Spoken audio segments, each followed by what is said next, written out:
Max i Ruby, lubi ich świat. Max i Ruby, siostra i brat.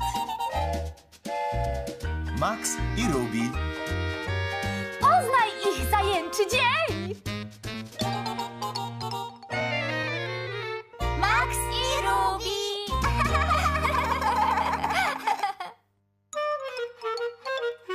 Nowa sprawność.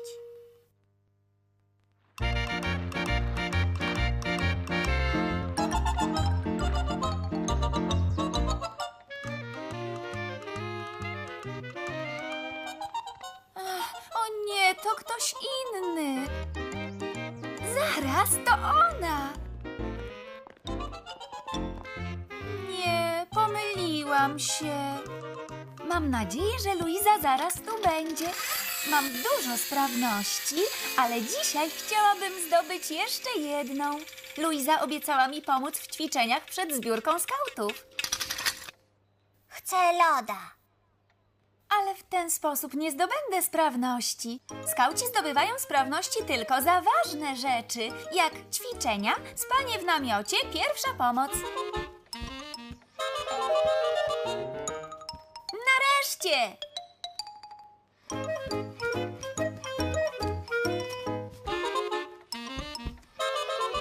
Przepuść mnie, Max. Chcę loda. Dam ci go za chwilę. Muszę otworzyć drzwi. Witaj, skautko Ruby. Witaj, skautko Luizo! Ojej, ile sprawności zdobyłaś! Wspinaczka, pływanie, pszczelarstwo. A z tej jestem najbardziej dumna. Umiejętność udzielania pierwszej pomocy. Właśnie tę sprawność chcę zdobyć. Wszystko już umiem. Udzieliłam pierwszej pomocy Maxowi, kiedy się skaleczył. Opatrywanie skaleczeń to za mało, żeby zdobyć tę sprawność, Ruby. Chodźmy poćwiczyć, zanim drużynowa zabierze nas na zbiórkę.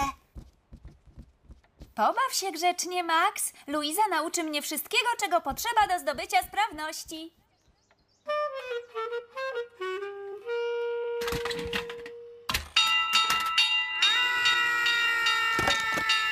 Chcę loda.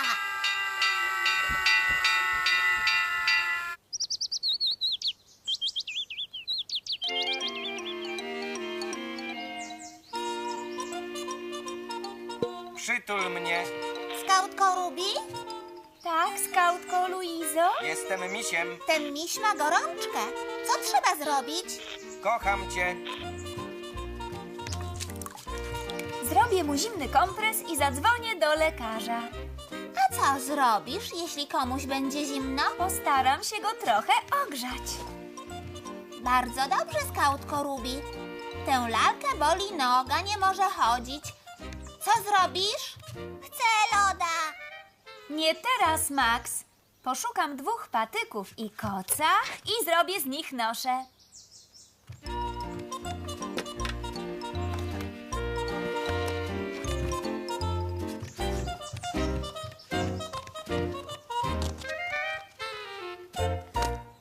Świetnie się spisałaś, Ruby. Wiesz, co zrobić w razie gorączki, zimna, zwichnięcia i stłuczenia. Moje biedne lalki. Ale najważniejsze w pierwszej pomocy jest bandażowanie. Nie zdobędziesz sprawności, jeśli nie będziesz umiała bandażować. Bandażować? Jeszcze nigdy nie bandażowałam.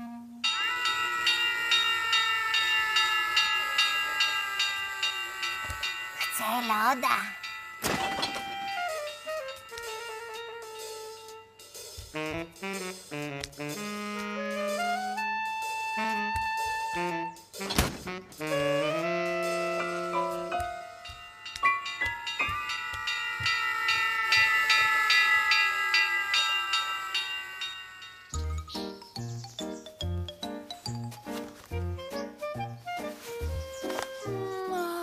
Moje lalki są za małe, żeby ćwiczyć na nich bandażowanie.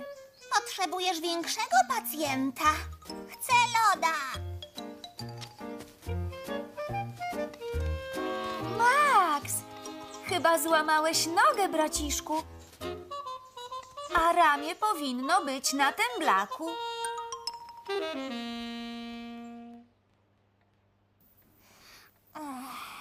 Kiedy drużynowa to zobaczy, na pewno przyzna ci sprawność pierwszej pomocy, Ruby. Chcę loda. Poczekaj jeszcze chwilę, Max. Tylko grzeczni pacjenci dostają lody. Świetnie. To drużynowa! Nie ruszaj się, Max.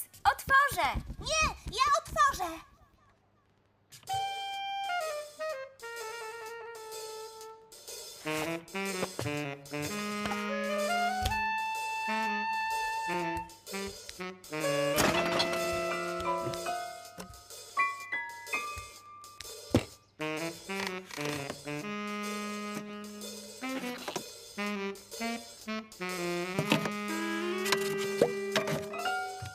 Mam loda.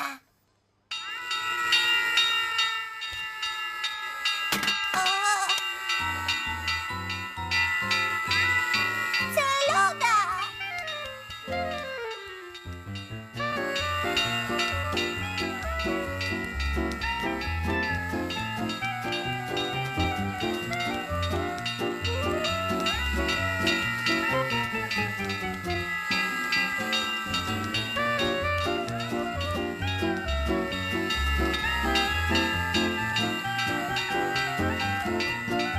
Witaj, druchno drużynowa. Witajcie, dziewczynki. Widzę, że jesteście gotowe na zbiórkę. Tak, druchno drużynowa, ale Ruby najpierw chce ci coś pokazać. Przygotowałam się do zdobycia sprawności.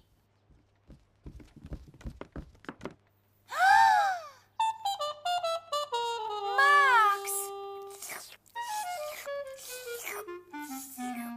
Kiedy powiedziałaś, że się przygotowywałaś do zdobycia sprawności, nie przypuszczałam nawet, że miałaś na myśli sprawność żeglarza. Węzły są idealne. Gratuluję, skautko Ruby. Uważam, że zasłużyłaś na to, by zdobyć nową sprawność. Brawo! Ale Ojej, ja nie mam takiej sprawności. To są bardzo skomplikowane węzły. Powiedz, jak to zrobiłaś? Chciałem loda.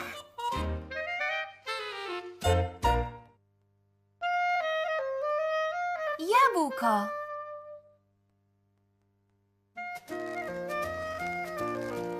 Gotowa? Gotowa.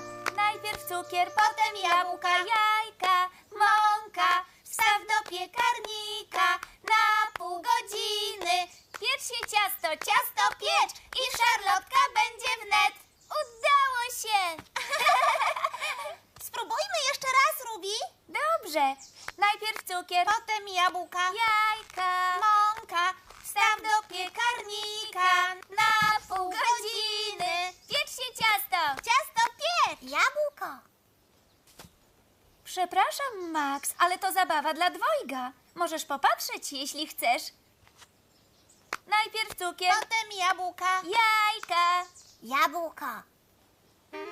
Pomyliłeś słowa, Max. Jabłko. Chyba chcę jabłko z tego drzewa.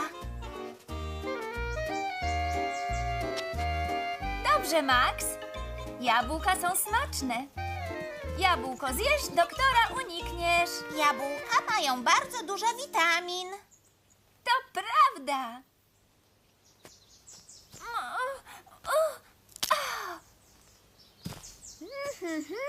Będzie ci smakować. Wybrałam najbardziej soczyste jabłuszko. Zagrajmy jeszcze raz. Życzę smacznego, Max.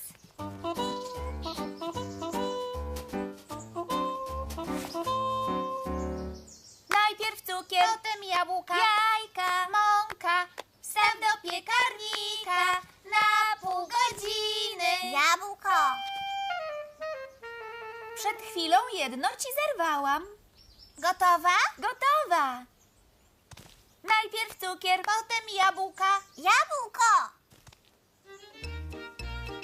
Dobrze, Max. Zaraz dam ci następne. Jeśli jabłko zjesz, doktora unikniesz. A 2 jabłka pozwolą ci go uniknąć. Przez cały tydzień. No właśnie. śliczne jabłko. Proszę bardzo. Smacznego, Max. Gotowa? Gotowa. Najpierw cukier, Potem jabłka, jajka, mąka. Wstaw do piekarnika na pół godziny. piecz się ciasto. Ciasto piecz. I szarlotka. Jabłko. O co ci znowu chodzi, Max? Jabłko. Jeszcze jedno? Dobrze, Max. Zaraz ci zerwę następne. Przy zrywaniu jabłek należy pamiętać, żeby kręcić. A nie ciągnąć. Zerwę ci 2 jabłka, Max. Będziesz mógł wybrać ładniejsze.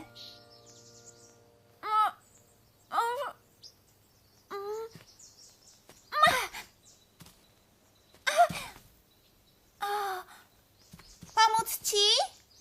Za wysoko nie mogę dosięgnąć. Chodźmy do szopy, Max.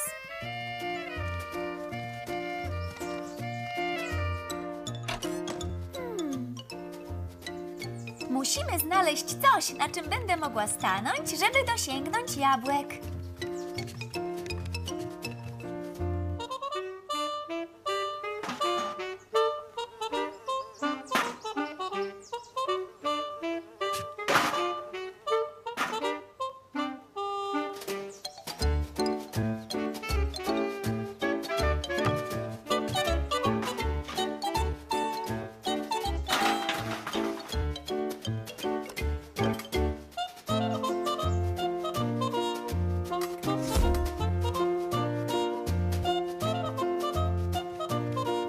To stare wiaderko nam się nie przyda, Max. Dzięki tym schodkom dosięgnę jabłek.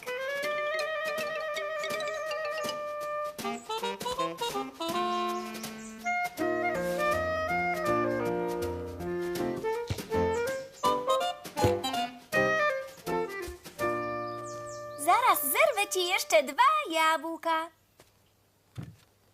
Pamiętaj o kręceniu.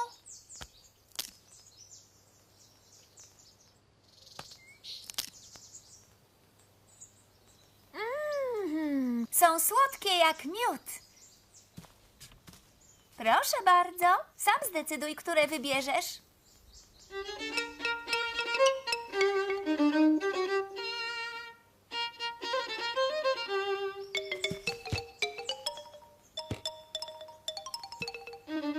Jabłko.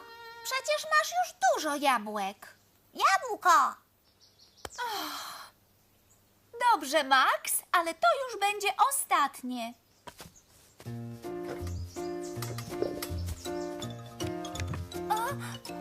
Ostrożnie, Ruby. Uważaj, bo spadniesz. To jabłko jest za wysoko, nie mogę dosięgnąć. Poza tym nie jest tak błyszczące i soczyste jak to. O, ani tak duże i dojrzałe jak to. Pobawimy się wreszcie. Tak, Max, musisz poczekać, aż to jabłko spadnie. Pochuśtaj się, a my dokończymy zabawę.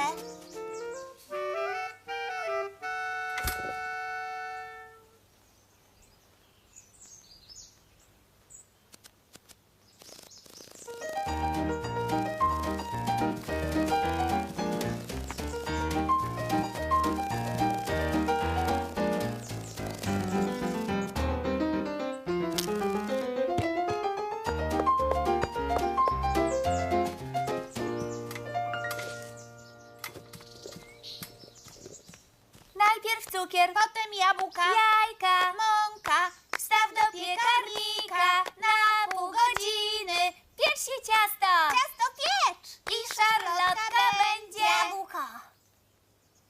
Max!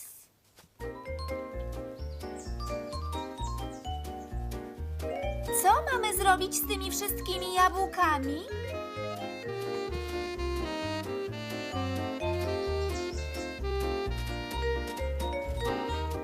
Szarlotkę. Dobrze, Max.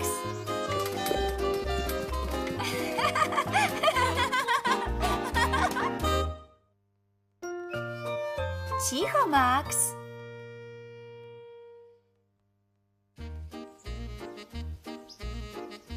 Chodź, Max. Dziś popilnujemy dzidziusia pani Królisiewicz, a musimy być bardzo, bardzo cicho, żeby się nie obudził.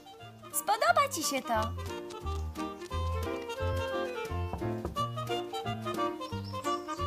Nie martw się, wzięłam ze sobą twoje zabawki. Ruby, Max, jesteście. Wejdźcie, proszę. Mój mały dzidziuś słodko śpi. A my mamy za zadanie dopilnować, żeby się nie obudził. Tak, Cicho. Właśnie, Max. gdybyście zgłodnieli, zostawiłam wam przekąskę. Jeśli będziecie mnie potrzebować, będę w ogrodzie. Proszę się o nic nie martwić. Może pani na nas liczyć. Dziękuję, Ruby. Max! Nie, Max. Nie wolno włączać radia. To mogłoby obudzić dziecko. Chodź, sprawdzimy, czy maluch pani Królisiewicz śpi. Pamiętaj, Max, musimy być bardzo cicho. Cicho.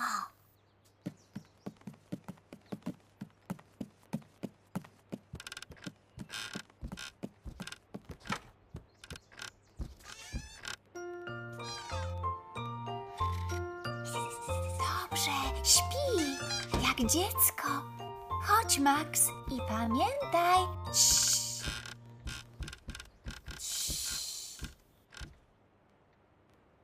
Wzięłam ze sobą moją nową lalkę. Panienkę Cudeńkę. Potrafi robić cudowne rzeczy. Przyniosłam też kilka twoich cichych zabawek, Max. Proszę, to twój wąż.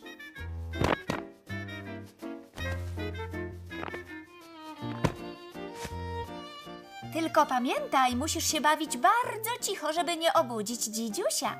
Ciii.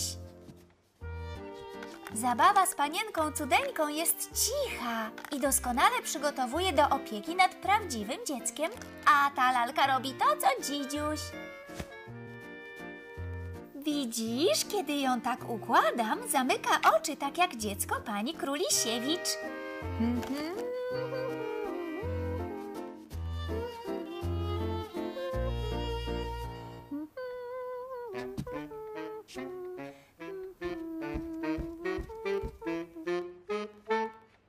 A kiedy ją podnoszę, otwiera oczka. Prawda, że jest wspaniała? Max?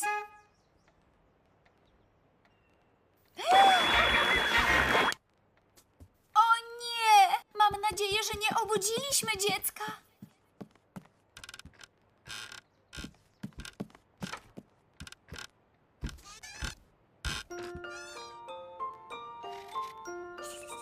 Uff, na szczęście śpi. Chodź, Max. I od tej pory pamiętaj, żadnych hałasów. Ciii.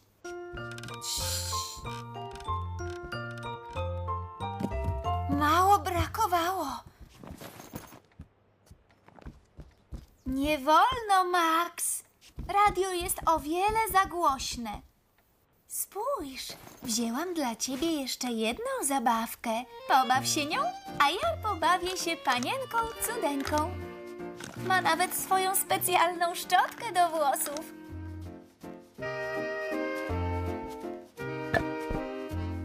Braciszku, spójrz, co się dzieje, kiedy naciskam ten guzik. Rosną jej włosy. Prawda, że to wspaniałe? Max! O nie, nie wolno. No dobrze. Zaraz znajdę ci jakieś zajęcie, żebyś nie hałasował. Tylko jakie? Już wiem. Pani Królisiewicz zostawiła w kuchni przekąskę. Wiesz co, Max? Idź po nią. Max? Pamiętaj. Ciii. Ciii. Ty też masz ochotę na przekąskę, panienko Cudeńko? Założę ci śliniaczek taki, jak ma dzidziuś pani Królisiewicz. O, proszę, teraz mogę cię już nakarmić. Ciekawe, co Max robi w kuchni. Max, co ty robisz? Max?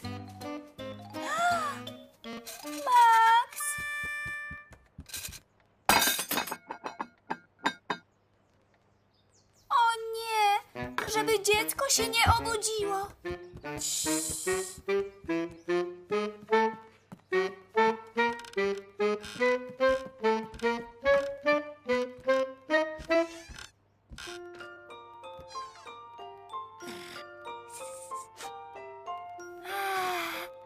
W porządku, ciągle śpi.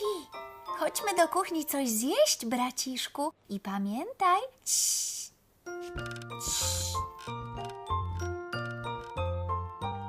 Widzisz, jedzenie to bardzo ciche zajęcie. A teraz najwyższy czas nakarmić panienkę cudeńkę. Chodź, Max.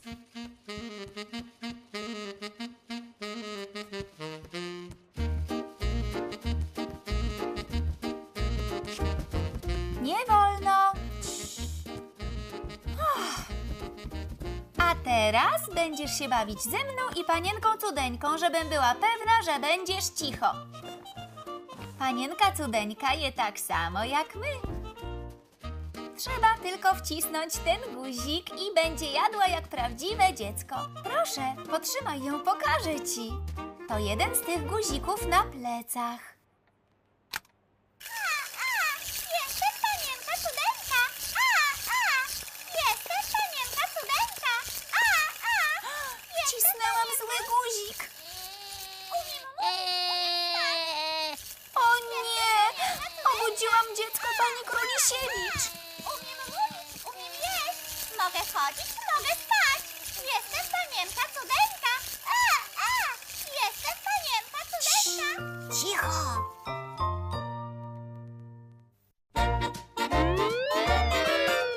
Max i Ruby, lubi ich świat. Max i Ruby, siostra i brat.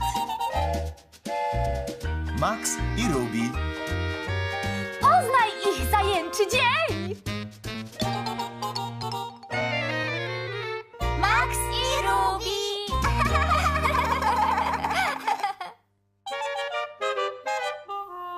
Wielkie porządki.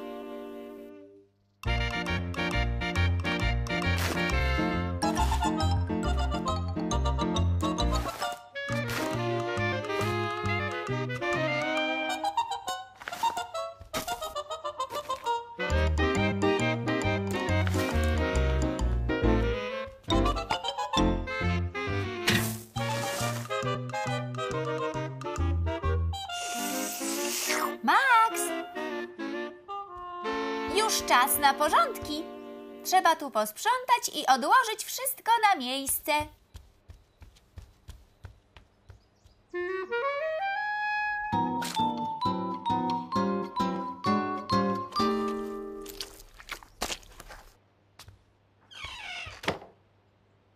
Najpierw musimy sprzątnąć ten bałagan.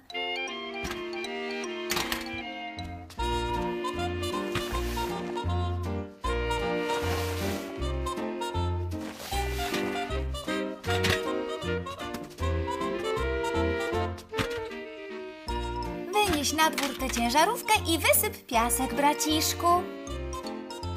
Książki wędrują na regał.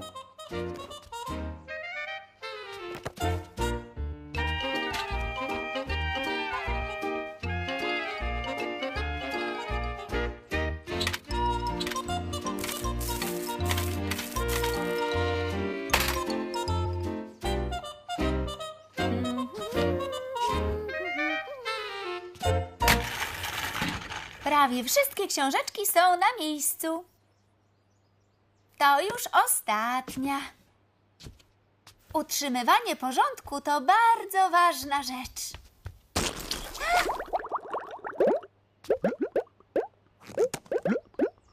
Nadepnęłam na coś lepkiego.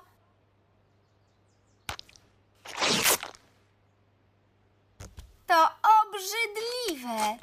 Magiczne bąbelki wędrują do kosza.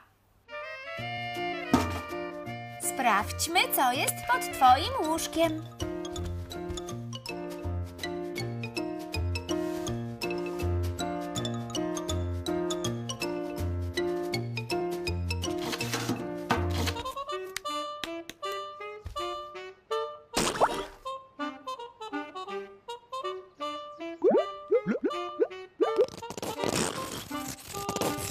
Aha!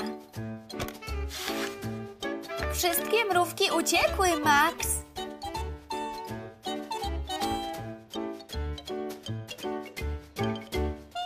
Wracają do domu.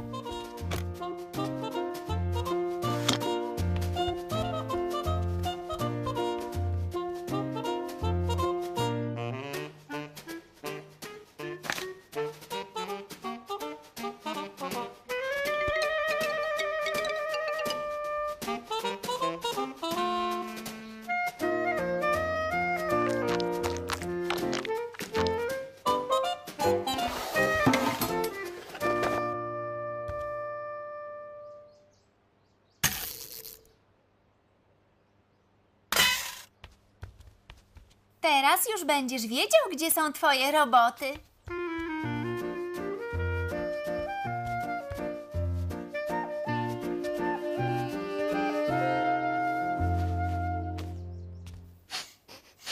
Co to za zapach?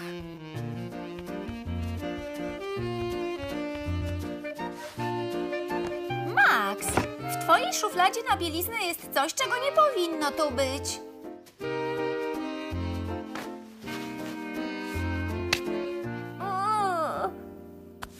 Zepsute jajko! Natychmiast wyrzuć je do kosza! Co ty tu jeszcze masz?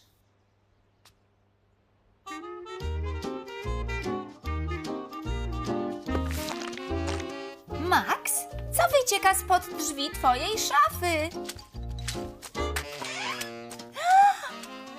Lody się rozpuściły i pobrudziły ci trampki i kaczuszkę, Max.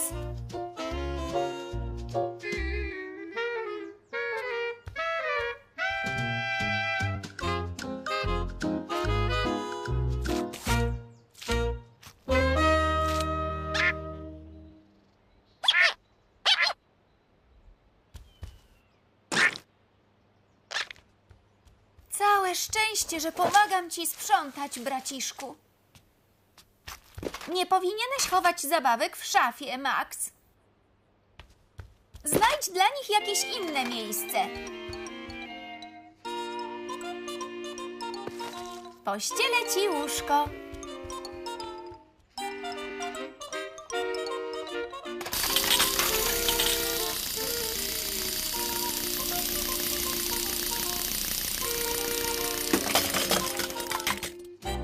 Max!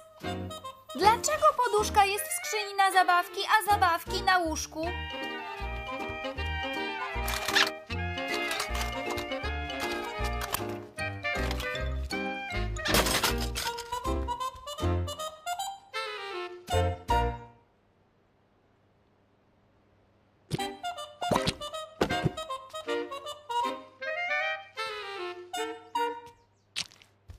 Max!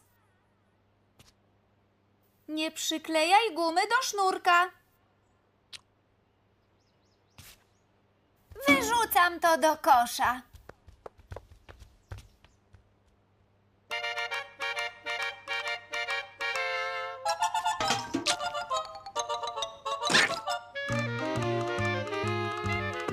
Dobrze, zaraz skończymy, Max. Twój pokój jest już prawie posprzątany. Widzisz? Wszystko jest na swoim miejscu. O, chyba coś przeoczyłam. Prawda, że twój pokój ładnie wygląda?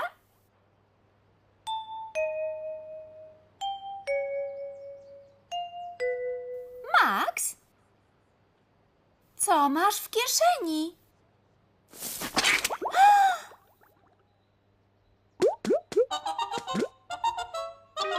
Bałagan!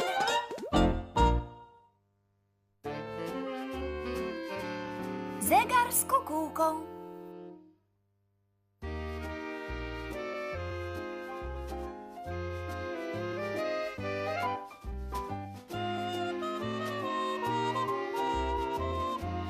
Kuku!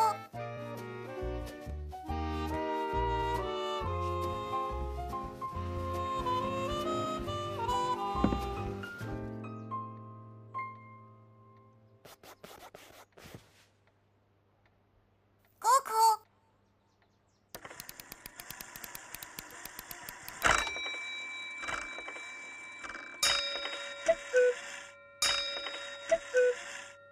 To ulubiona zabawka dziecka pani Królisiewicz, Max. Zawsze, gdy duża wskazówka jest na górze, zegar robi kuku. Kuku. Nie wolno.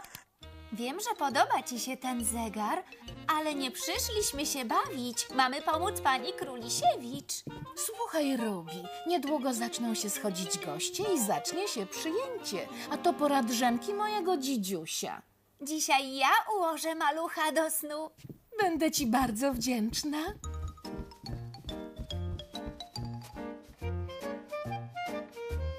Kuku. Na pewno poradzisz sobie, Ruby? Może pani na mnie liczyć, pani Królisiewicz. A gdzie jest maleństwo? W swoim pokoju, ale chyba jeszcze nie zasnęło. Tak, na pewno zaśnie, kiedy je utulę. Dziękuję, Ruby. Będę w ogrodzie, gdybyś mnie potrzebowała. Pa, pa. Chodź, Max, musimy się zająć maleństwem. Max? Kuku. Max! Nie baw się zegarem z kukułką. Musimy położyć dziecko pani Królisiewicz spać. Zegar nie pozwoliłby mu zasnąć. Chodź, pomożesz mi.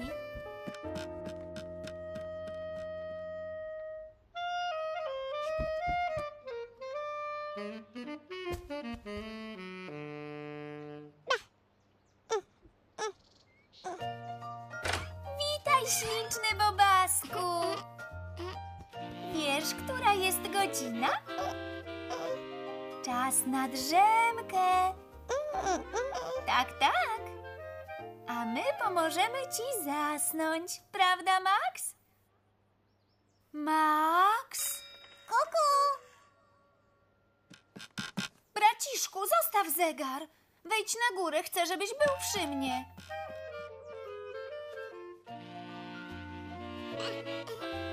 Wiem, co zrobić, żeby dziecko zasnęło. Przeczytam ci bajeczkę. Ale najpierw musisz się położyć. Dobrze. Teraz przykryję cię kocykiem. O tak. Zobaczmy. Aha! Ile książeczek! Na pewno znajdę jakąś ładną bajeczkę. Świetnie! Drzemka króliczka.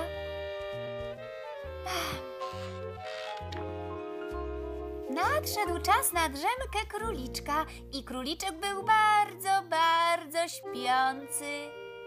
Tak jak ty.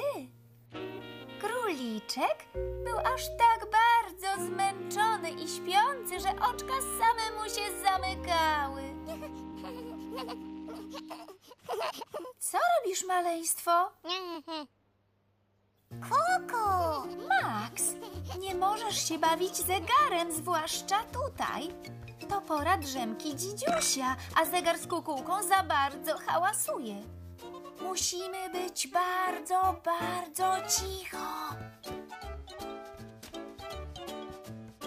Postawię go na komodzie, żeby mój młodszy braciszek nie dosięgnął. A teraz dokończę bajeczkę. Chodź do mnie, Max, i pomóż mi ułożyć dzidziusia do snu.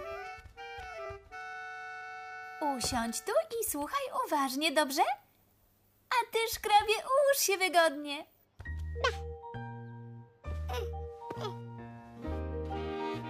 Otulę cię bardzo dokładnie i dokończę ci bajeczkę. Zaraz, gdzie skończyłam? A, tak. Króliczek był tak bardzo śpiący, że oczka same mu się zamykały.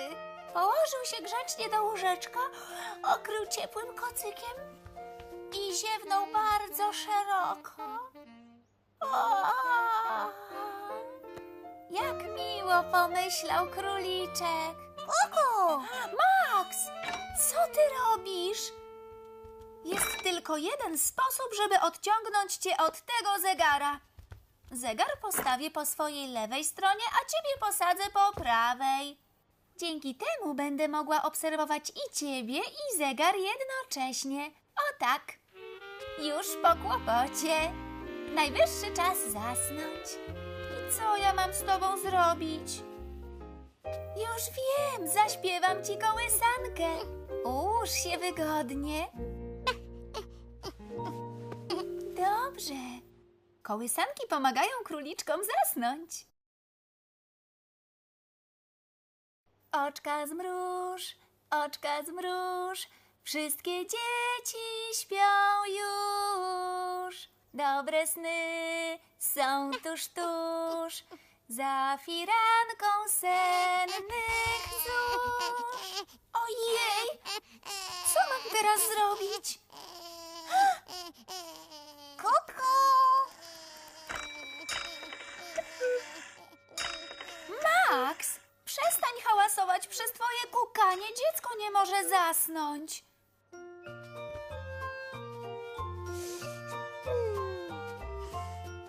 O, spójrz, jak słodko śpi. Pomyślałam, że sprawdzę jak... O, widzę, że domyśliłaś się, co usypia moje dziecko. Kuku!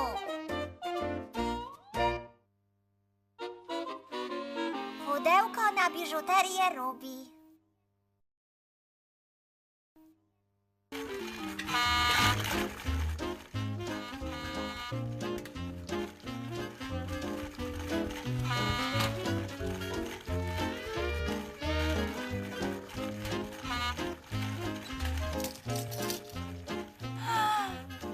Jakie to piękne. A to jeszcze piękniejsze. A to jest najpiękniejsze. Max, nie wolno ci zaglądać do mojego pudełka na biżuterię. To szmaragd królowej Nilu. Będzie ozdobą korony królowej Kleopatry. Luiza i ja wpadłyśmy na taki pomysł. Nie, Max. Nie ruszaj mojego pudełka. Chodź. Pobaw się grzecznie, a Luiza i ja dokończymy koronę. Będziemy w salonie.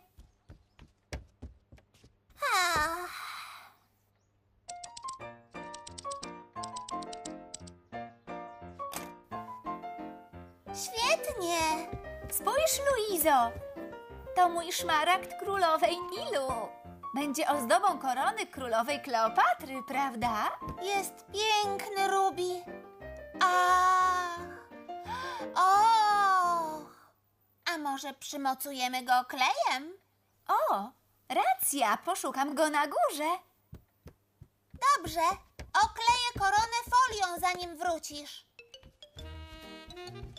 O! Max, co ty tu robisz? To moje pudełko na biżuterię i mój pokój. Trzymaj się od niego z daleka. I zabierz zabawki, dobrze, Max?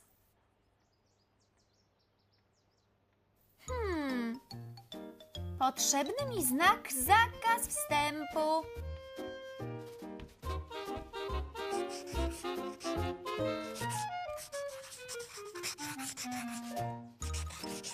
Gotowe. Przykleję go na drzwiach. To jest mój pokój, Max.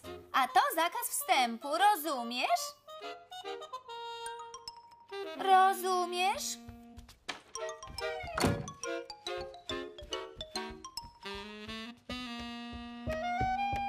O nie, zupełnie zapomniałam o kleju.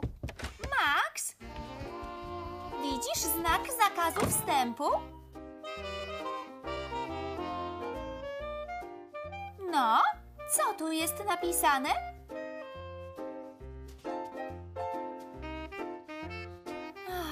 Słuchaj, nie, proszę nie wchodzić. Chcesz? Przeczytam jeszcze raz. Nie, proszę nie wchodzić. Rozumiesz, Max? Dobrze, wracaj do siebie. Pobaw się w swoim pokoju. Ruby, okleiłam koronę folią. Chodź. Dobrze, już idę. Proszę, masz tu swoją ulubioną ciężarówkę. Pobaw się nią.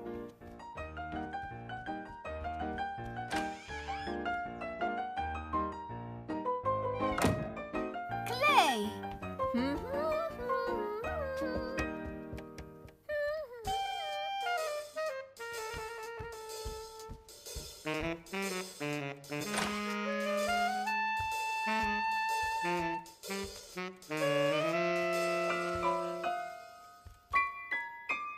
Bardzo długo szukałaś tego kleju. Przepraszam, musiałam coś zrobić, żeby Max nie wchodził do mojego pokoju. Ach, ci młodsi bracia. Musimy jeszcze ozdobić koronę Kleopatry. Kiedy skończymy, będzie wyglądać naprawdę wspaniale. Wiesz, czego jej brakuje? Kilku świecidełek. Jak zawsze masz rację, Luizo. Przyniosę je.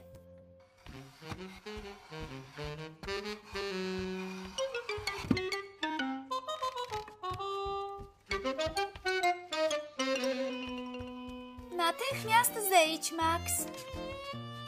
Widzę, że zapomniałeś o znaku, mój braciszku. Tu jest napisane nie. Proszę nie wchodzić. Odniosę taboret do łazienki. Tam jest jego miejsce.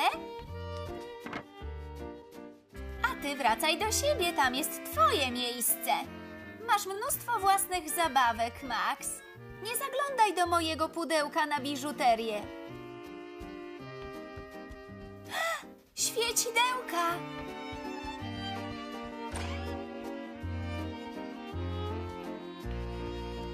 Pamiętaj, Max. Nie, proszę nie wchodzić.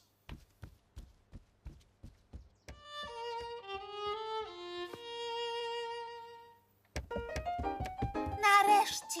Nie mogę się doczekać, kiedy zobaczę te świecidełka w koronie. Moim zdaniem to będzie bardzo piękna korona. Moim też.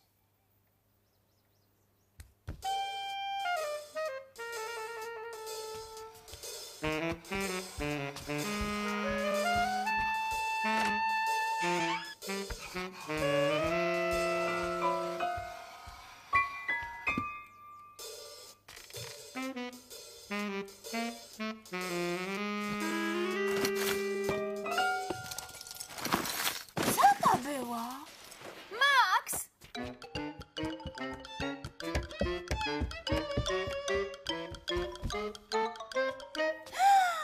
Och, Max! Spójrz, co zrobiłeś!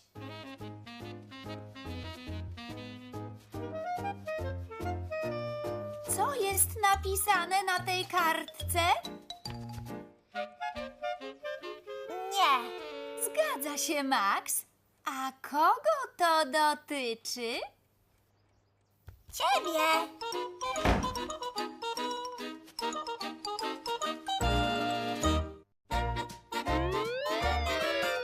Max i Ruby lubi ich świat.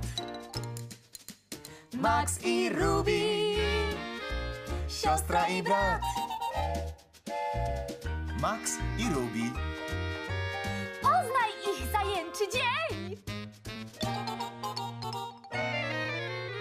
Max i Ruby.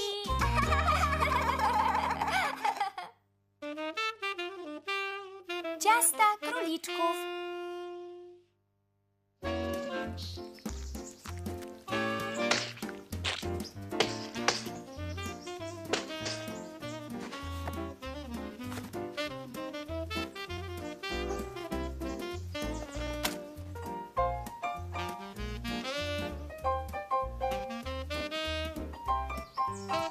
Nie ma już tych pysznych czerwonych żelków, Max? A, nie martw się, braciszku. Babcia chyba i tak by ich nie jadła. I chyba nie chciałaby też na urodziny ciasta z robakami. Ojej. Przygotujemy dla niej coś, co naprawdę lubi. Wspaniałe ciasto niespodziankę z malinowym nadzieniem. Chodź. Mam wszystkie składniki ciasta. Zobaczysz, będzie pyszne. Ostrożnie, Max, niczego nie dotykaj. O nie, nie upieczemy ciasta bez jajek. Proszę, idź do sklepu. Oto lista zakupów. Jajka, K. Pokaż to sprzedawcy, a on da ci jajka na ciasto. Pośpiesz się, Max. Och, ale bałagan.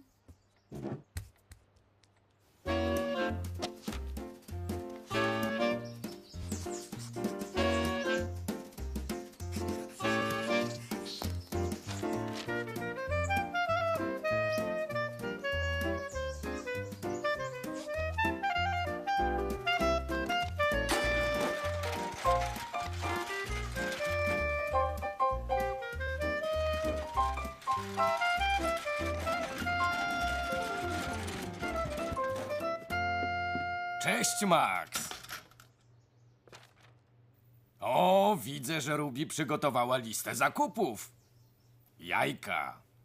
Już się robi.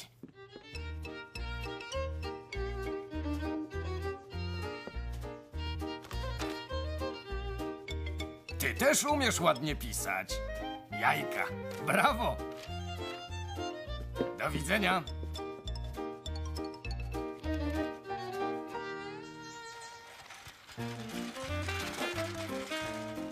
Trzy filiżanki mąki, 2 jajka, filiżanka mleka.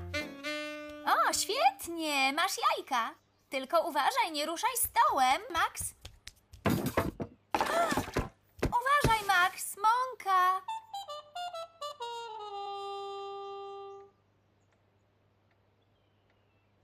Jak mam upiec ciasto, jeśli nie mam mleka i mąki? O. Przygotuję ci nową listę zakupów. Mleko. Ko. I mąka. A. Pokaż to sprzedawcy, a on da ci wszystko, co potrzebne do ciasta. Idź już, Max.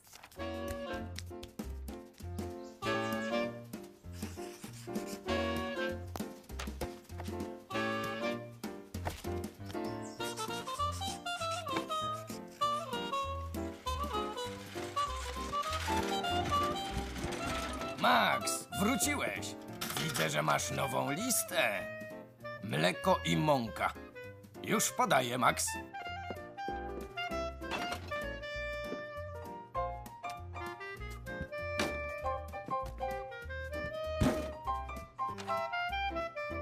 Papa.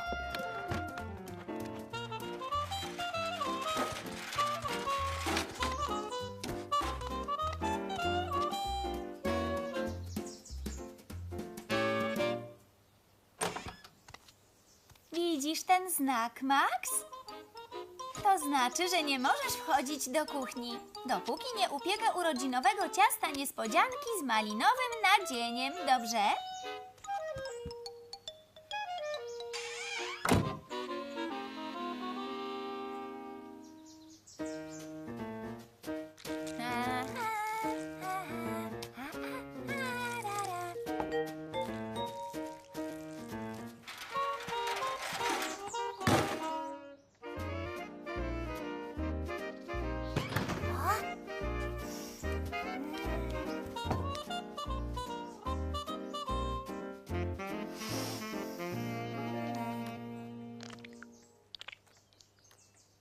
No, gotowe.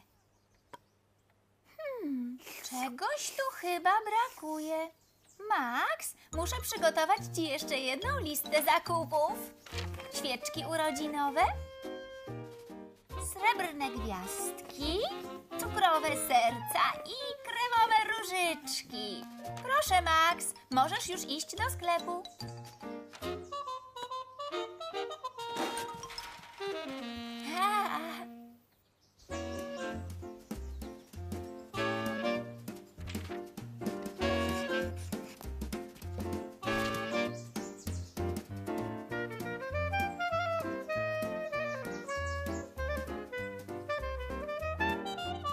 Świeczki urodzinowe, srebrne gwiazdki, cukrowe serca, kremowe różyczki.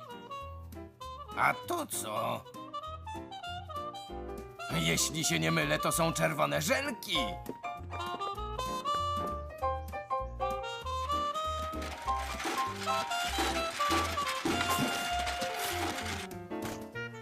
Teraz, kiedy ozdobiłam ciasto gwiazdkami i różyczkami, wygląda przepięknie. I jest gotowe na czas. Babcia może przyjść w każdej chwili.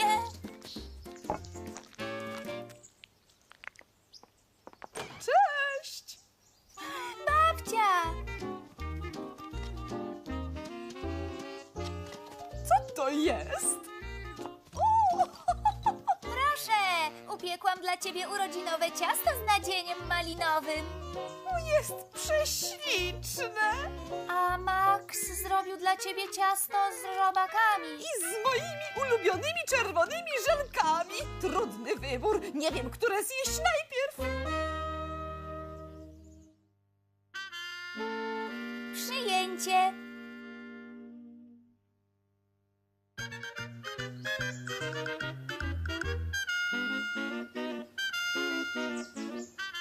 Gotowe.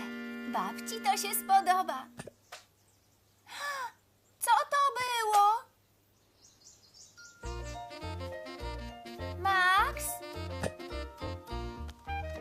Nie, Max. Nie powinieneś bawić się teraz swoim pająkiem. Urządzamy przyjęcie urodzinowe dla babci. To będzie niespodzianka. Powiem ci, co zrobimy.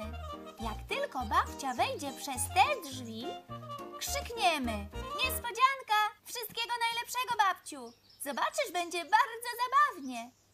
Wysłałam zaproszenia do 7 osób i wszyscy odpowiedzieli, że tak, przyjdą. Już prawie skończyłam dekorowanie stołu. Chodź ze mną. Musimy ustawić na stole wizytówki. Tu usiądzie złotowłosa, tu niesforny loczek, tutaj mała wróżka, na tych miejscach pan i pani Kwak, tutaj Pinokio. A to miejsce dla mówiącego misia. Ty jesteś 8. gościem, ja 9., a babcia 10. Razem będzie 10 osób. Alarm, alarm, niebezpieczeństwo. Alarm, alarm, Nie, Max. niebezpieczeństwo. Babcia nie życzy sobie robotów, ślimaków i pająków na swoim przyjęciu. Chce siedzieć między złotowłosą a małą wróżką. Alarm. Teraz pomóż mi posadzić gości przy stole. Chodź, Max.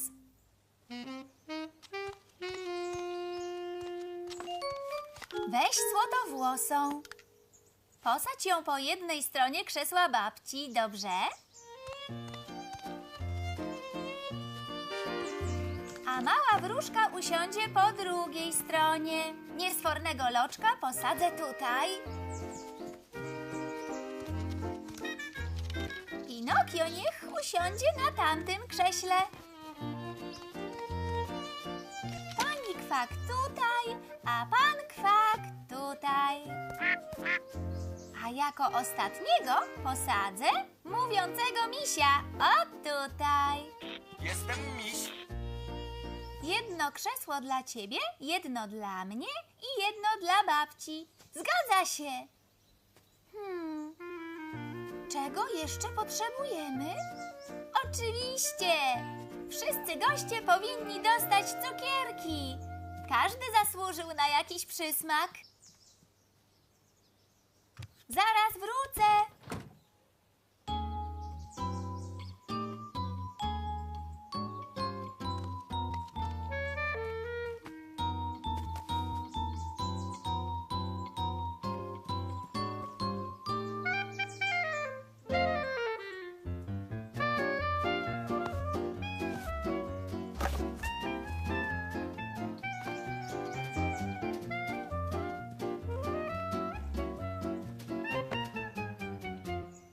Przyniosłam słodycze. Teraz rozdamy je gościom. Proszę, poczęstuj się, mała wróżko. Chcesz jeszcze? To dziwne, Max. Wydaje mi się, że brakuje nam jednego wolnego krzesła. Powinny być 3 dla ciebie, dla mnie i dla babci. 1, 2, 3, 4, 5, 6, 7, 8. Chyba pomyliłam się przy liczeniu. Przyniosę jeszcze jedno krzesło.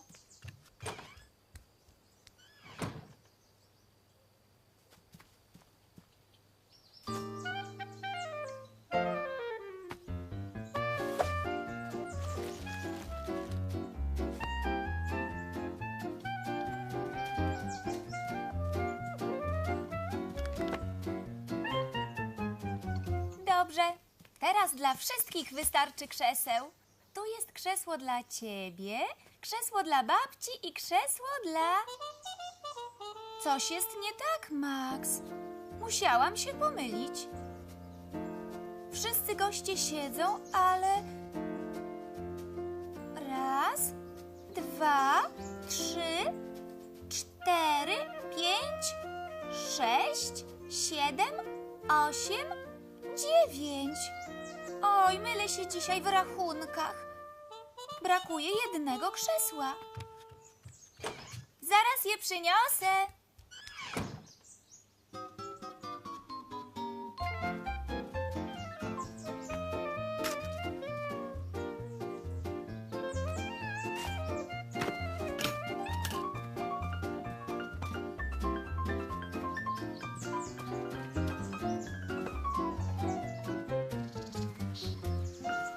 Dobrze.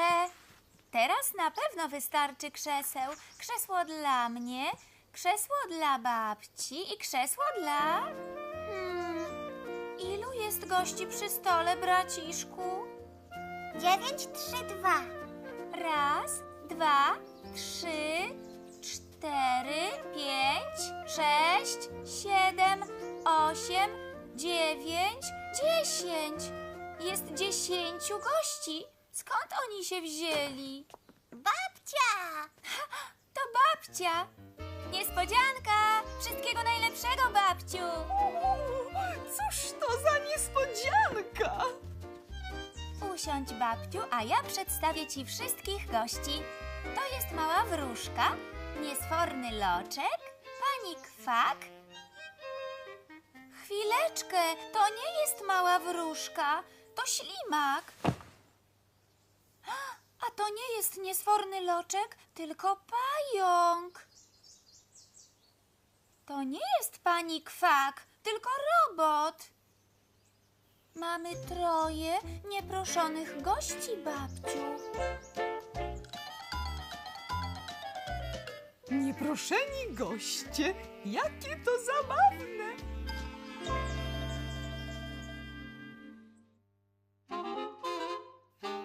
Prezent dla babci. Zaoszczędziłam sporo pieniędzy na prezent urodzinowy dla babci. Babcia! Uważam, że powinniśmy kupić babci pozytywkę z baletnicami. Pilnuj swojego pieniążka, Max. Jedziemy na zakupy.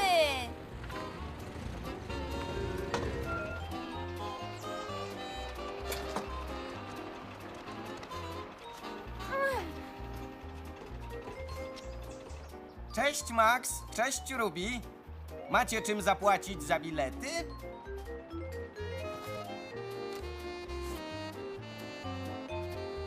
Proszę.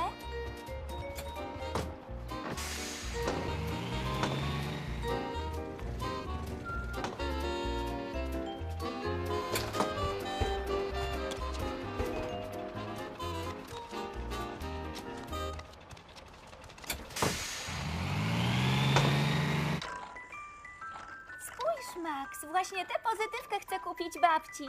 Te baletnice są piękne, prawda?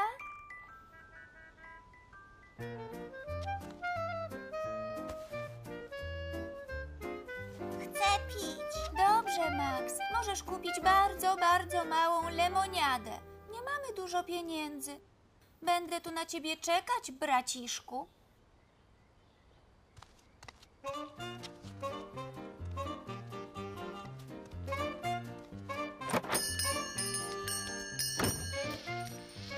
Dzień dobry, Max.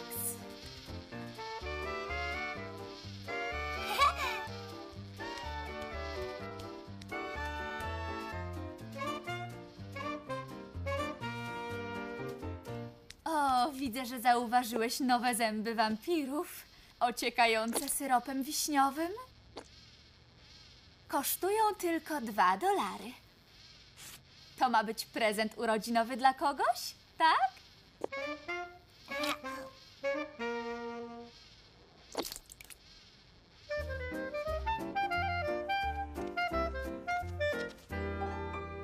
To nie jest bardzo, bardzo mała lemoniada, Max. Jak ty wyglądasz? Musimy to uprać. Ale jesteś brudny.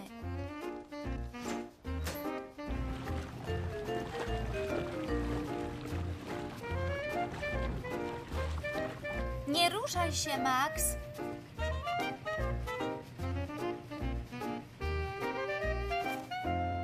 Proszek kosztuje $1. $1 za pranie i $1 za suszenie. To aż $3. Za dużo wydajemy, Max.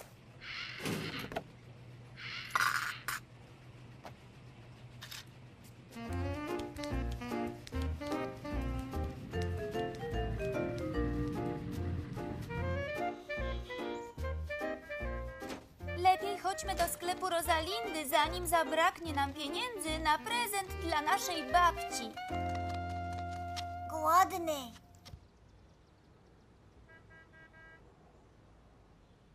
Czas na drugie śniadanie. Dobrze, Max. Teraz coś zjemy.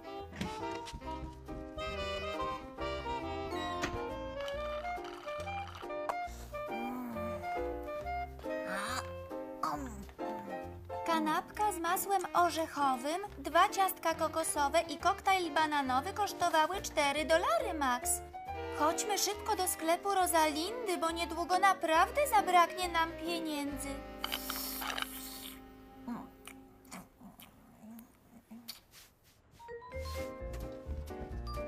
Cześć, Ruby.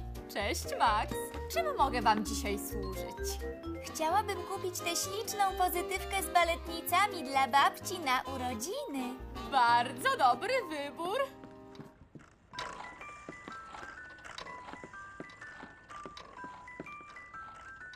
Kosztuje $100. $100? Baletnice są zrobione z czystego złota. Zostało mi tylko $5.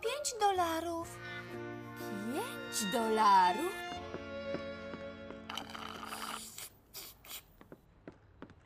Mam propozycję. Kolczyki z niebieskimi ptaszkami kosztują tylko $4. Pakowanie gratis. Weźmiemy je.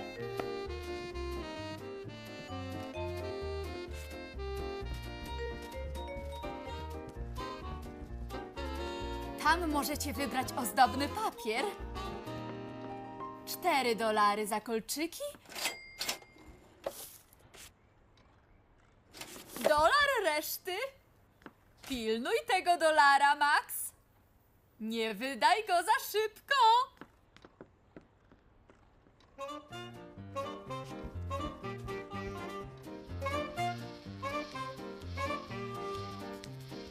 Cześć, wróciłeś, Max. Znalazłeś świecące w ciemności zęby wampira. Babcia. Dobry wybór. Wiele osób woli te zęby niż tamte ociekające syropem wiśniowym. I te świecące zęby są o połowę tańsze. Kosztują $1. Cześć, Max. Jesteś wreszcie. Gdzie mój $1 reszty? Babcia. O nie, Max! Wydałeś ostatniego dolara. Jak zapłacimy za autobus? Max!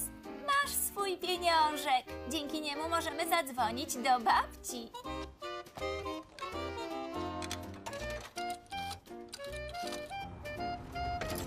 Dziękuję, że przyjechałaś po nas, babciu. I cieszę się, że podobają ci się prezenty.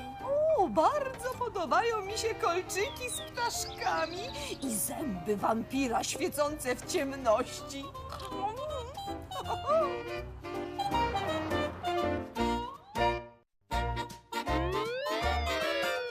Max i Ruby. Lubi ich świat. Max i Ruby. Siostra i brat. Max i Ruby. Poznaj ich zajęczy dzień!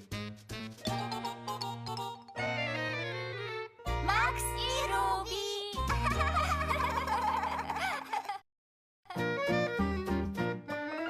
Urodziny Maxa.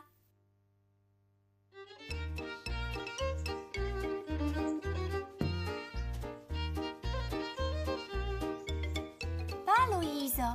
Dziękuję, że przyszłaś na urodziny Maxa. Dziękuję za zaproszenie. Było miło. Wszystkiego najlepszego, Max. Pa, pa! Do zobaczenia jutro, Luizo.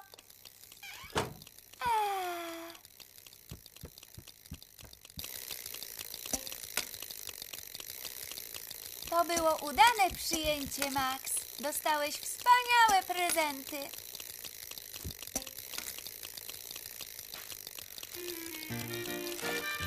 Wiesz co? Mam pomysł.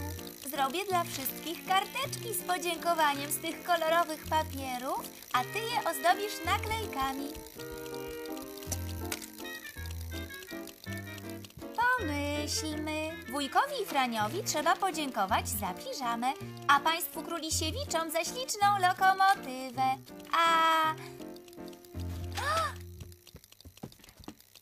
Max, nie rozpakowałeś tego prezentu. Wszystkiego najlepszego, Max, od cioci Klary i wujka Janka. Ciekawe, co to jest. Rozpakuj. Nie drżyj papieru, bo jeszcze nam się przyda.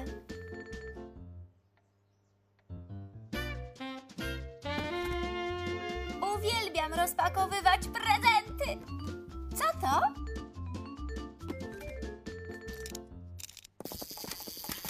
Nie, Nakręcany homar. Powiedz cześć, Max. nie.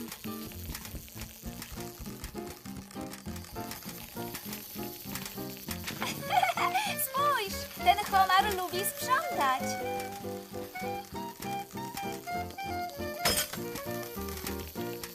Ale śmieszny.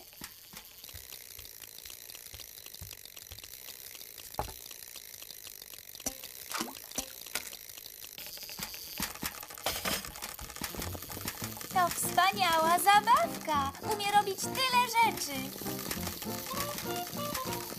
Nie! Zobacz, co on robi.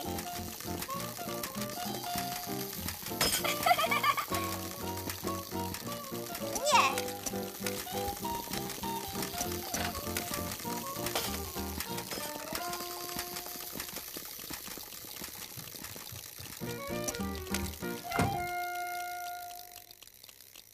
Nie zostawiaj homara na dworze, Max.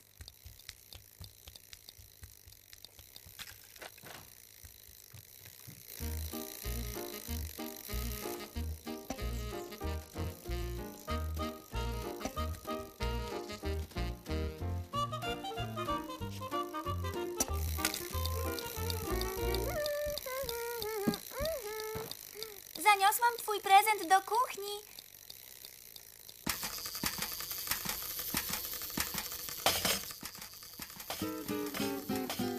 Zróbmy kartkę z podziękowaniem dla cioci Klary i wujka Janka.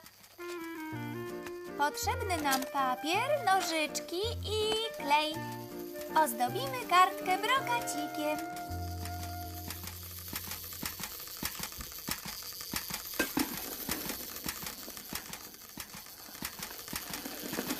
Komar chce się poczęstować twoim tortem, Max. Nie!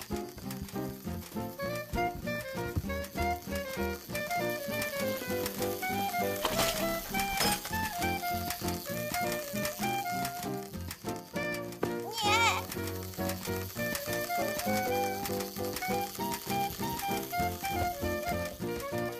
Ciocia Klara i wujek Janek tak bardzo się ucieszą z tej kartki z podziękowaniem, że w odpowiedzi przyślą nam kartkę z podziękowaniem za kartkę z podziękowaniem. Wtedy my podziękujemy, oni podziękują i my podziękujemy i tak dalej, aż skończy się brokat. Powinnam użyć tego zielonego czy tego złotego? Już wiem.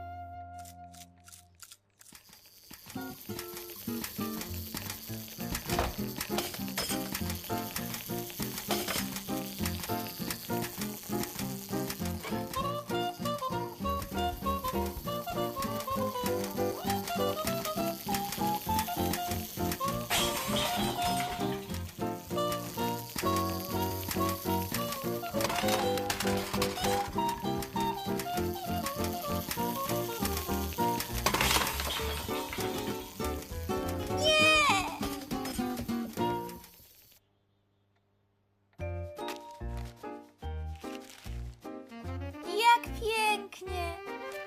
Max, skończyłam kartkę dla cioci Klary i wujka Janka.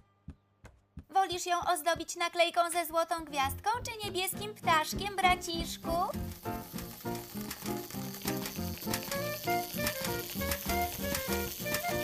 Max, nie chcesz się pobawić swoim homarem?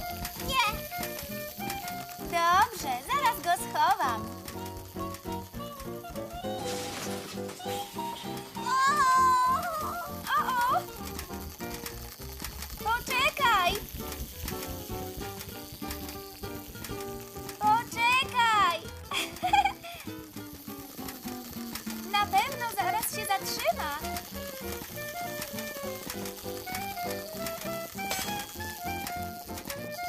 Jeszcze nie.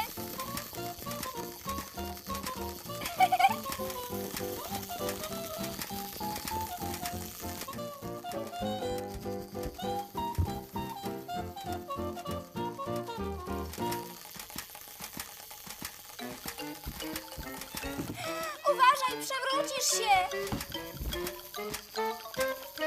Nie! Pomogę ci, Max. Chowam cię, żebyś już więcej nie straszył mojego braciszka.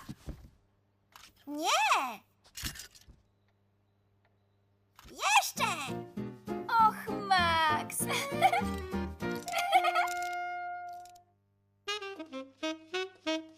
Ubranko Maxa.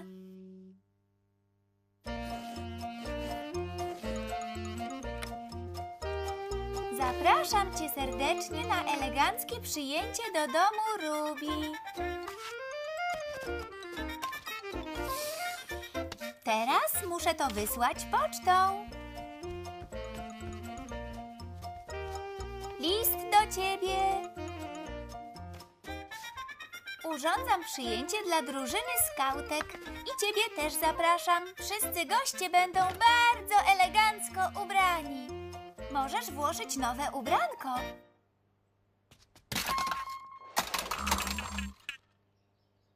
Przebierz się, Max. Musimy się przygotować do przyjęcia gości. To na pewno będzie najbardziej udane przyjęcie drużyny skautek. Wszystkie będziemy bardzo eleganckie.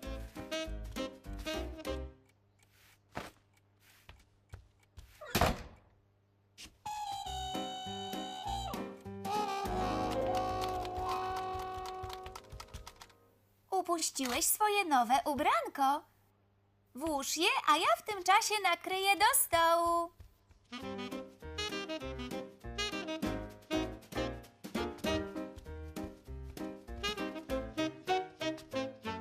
Nie zapomnij umyć uszu, Max.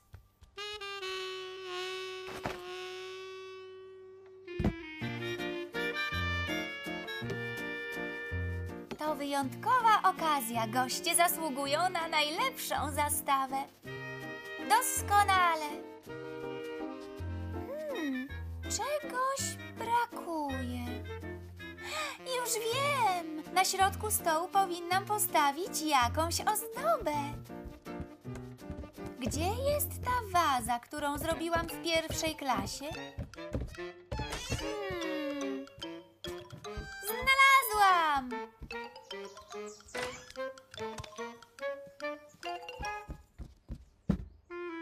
Teraz jest elegancko.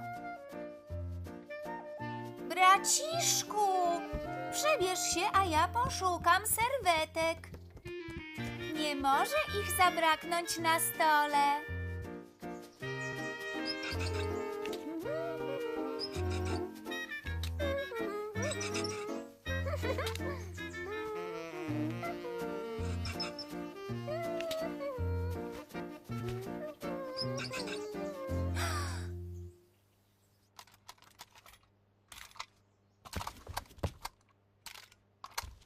To twoje ubranko, Max. Przebierz się szybko. Goście zaraz tu będą, a ja jeszcze nie przygotowałam przekąsek.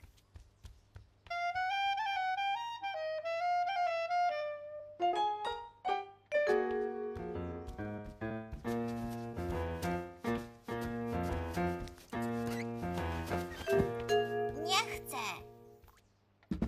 Jeszcze tylko jedno. Wspaniały tort czekoladowy.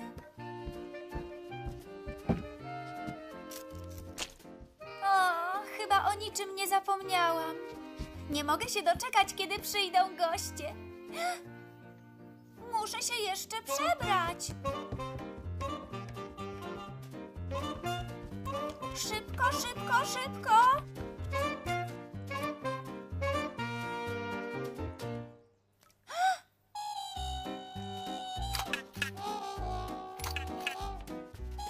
Nie trzeba brać twojego ubranka, jeszcze go nie nosiłeś, Max. Pomogę ci, bo nie zdążysz się przebrać, braciszku. Najpierw spodnie. Zawsze krzyżuj szelki na plecach. Właśnie tak. Teraz koszula, Max. I marynarka. Świetnie. Guziki przekładamy przez dziurki.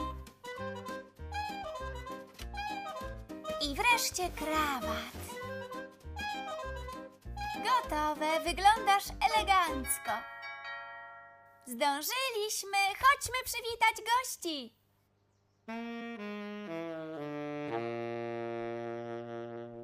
Cześć, Ruby. Na początku przyjęcia należy przedstawić gości. Marta, Luiza. Luiza, Marta.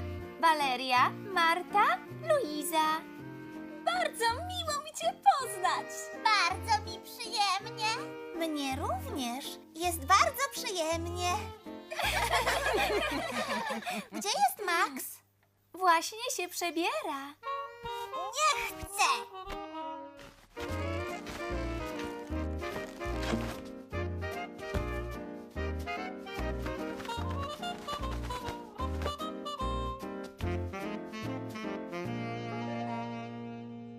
Tort pokroimy dopiero wtedy, kiedy przyjdzie Max. Ten tort to moje dzieło. Bardzo pięknie ozdobiłaś stół, Ruby. Nigdy czegoś takiego nie widziałam. Bardzo lubię nagietki. Max jakoś długo się przebiera, Ruby. Jestem głodna. Sprawdzę, co go zatrzymało.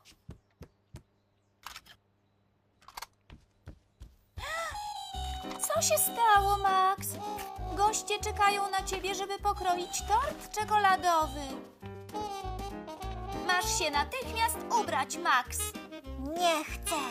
Skoro tak, nie dostaniesz tortu.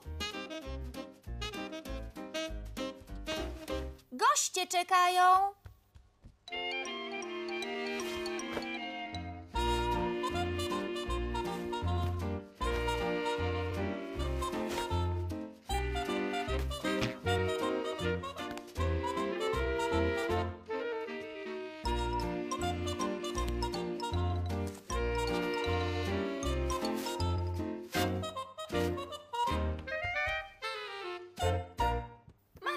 kłopoty z włożeniem nowego ubranka, ale pokazałam mu, jak to zrobić. Zaraz do nas zejdzie. Ojej. Ubrany.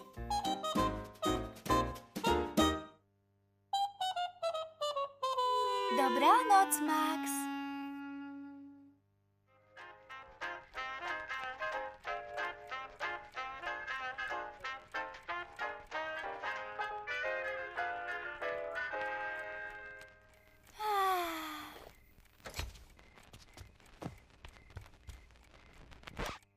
Czas spać.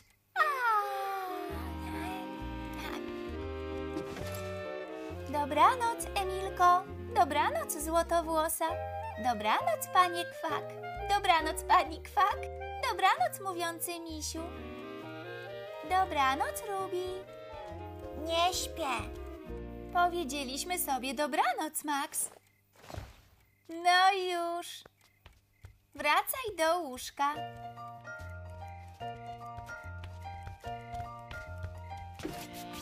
Właśnie tak, Max. Masz tu swojego słonia. I zostawię ci szklankę wody na wypadek, gdyby zachciało ci się pić. Dobranoc, Max.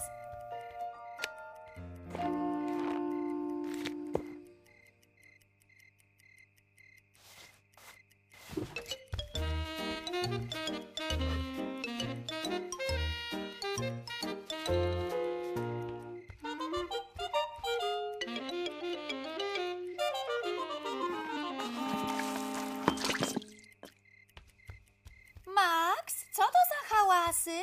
O? Nie śpię. Twoja piżama w gwiazdki jest mokra, Max. Przebiorę cię w piżamę w torty urodzinowe.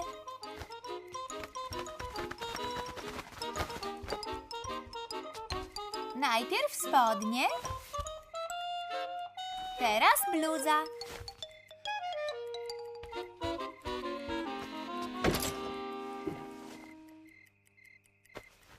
A to do kosza z praniem.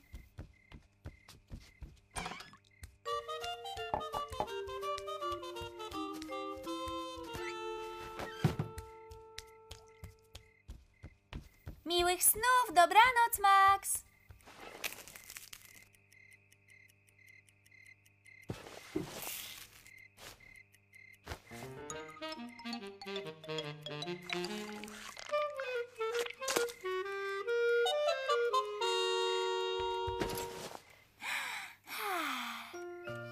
Dobranoc, Emilko. Dobranoc, złotowłosa. Dobranoc, panie Kwak. Dobranoc, pani Kwak. Dobranoc, mówiący misiu. Dobranoc, Ruby. Nie śpię. Wracaj do łóżka, Max. To łatwe. Podążaj za okruszkami. Już wiem, dlaczego nie śpisz. W twoim łóżku jest pełno okruszków, a piżama w torty jest brudna. Przebiorę cię w halloweenową piżamę, dobrze?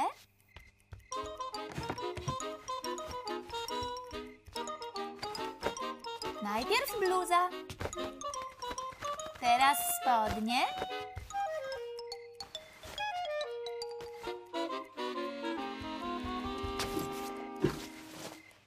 Dobranoc, pchły na noc.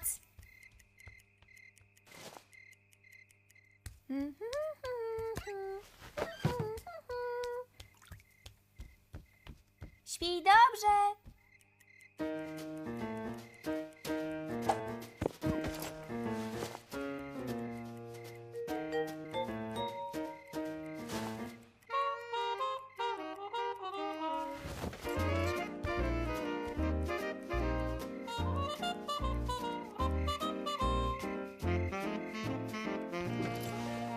Dobranoc, Emilko, dobranoc, złotowłosa, dobranoc, panie Kwak, pani Kwak, mówiący misiu. Dobrej nocy, Ruby. Nie śpię. Max? Już. Teraz na pewno zaśniesz. Słodkich snów, Max. Dobranoc, Emilko, złotowłosa, panie Kwak, pani Kwak, mówiący misiu. I dobranoc, Ruby.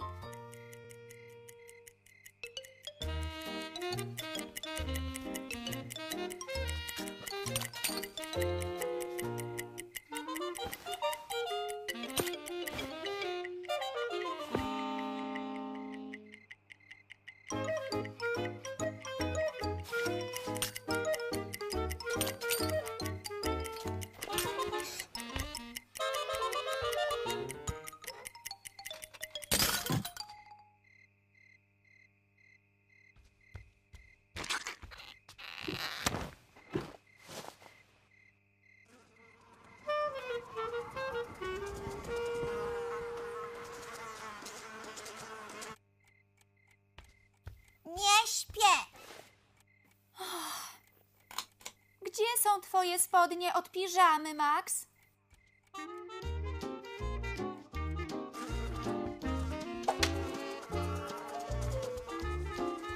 Sio, mucho, sio! Nie przeszkadzaj Maxowi.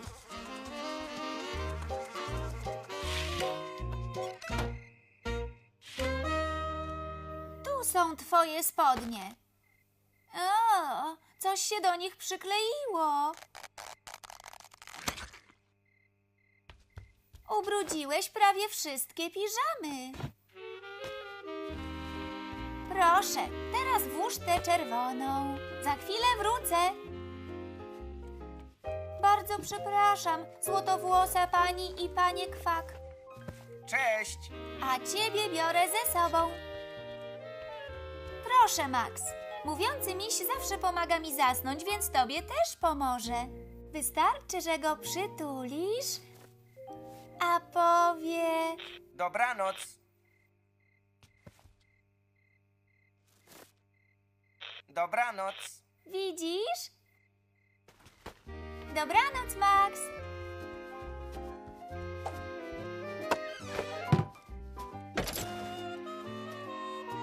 Kolorowych snów. Dobranoc, Max. Dobranoc. Dobranoc. Dobranoc. Dobranoc. Dobranoc. Dobranoc. Dobranoc.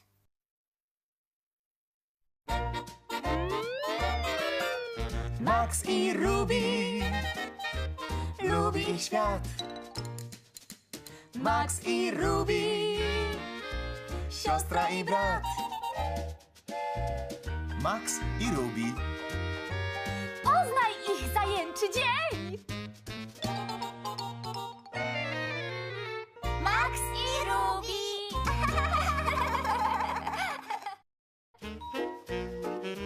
Gwiazdka Maxa.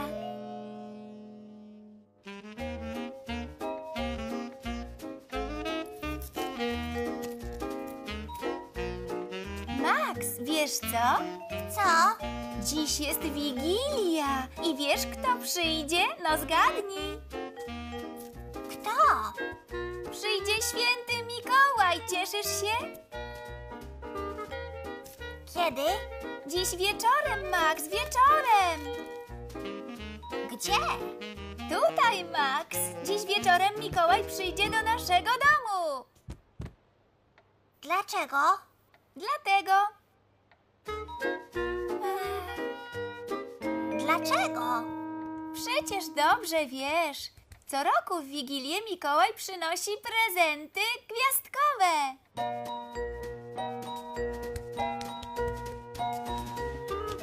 Kiedy? Kiedy śpimy. Mikołaj zawsze przychodzi w nocy. Zostawimy mu coś do jedzenia, żeby podziękować.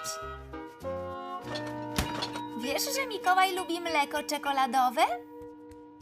Wszyscy zostawiają mu zwykłe mleko, ale ja myślę, że on woli czekoladowe. Robi magiczne sztuczki. Kto? Mikołaj. Jakie?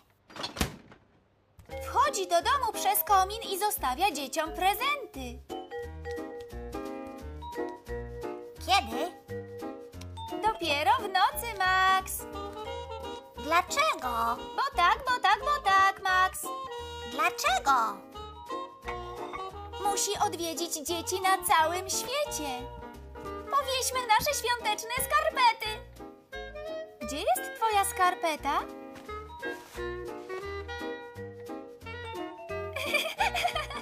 Max! Powiesimy skarpety na kominku, żeby Mikołaj od razu je znalazł. Dlaczego? Bo Mikołaj jest bardzo zajęty. Musi przebyć długą drogę, żeby przynieść prezenty. Jego renifery ciągną sanie aż z bieguna północnego, wiesz? Jak? Po niebie. Lądują na dachu i nie spadają.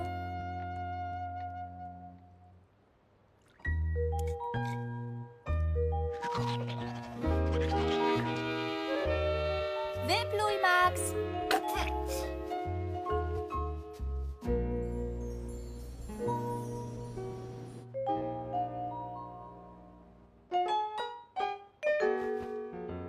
Kiedy? Dosyć już tych pytań, Max. Musisz zasnąć, zanim przyjdzie święty Mikołaj. Dlaczego? Nikt nie może zobaczyć Mikołaja. Dlaczego? Dlatego...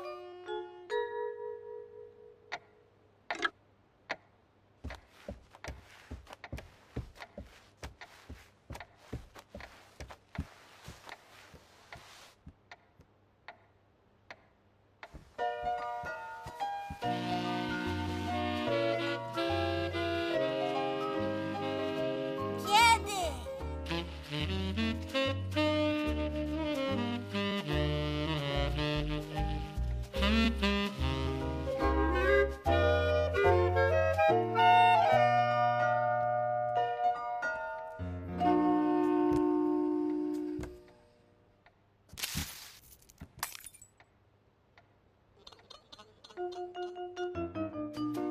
Mikołaj?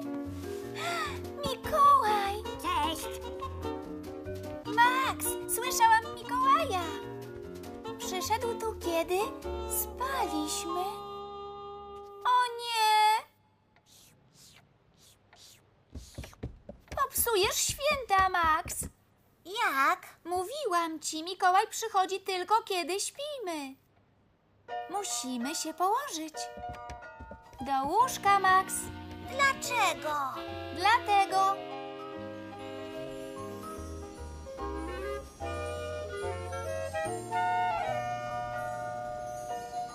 Kiedy?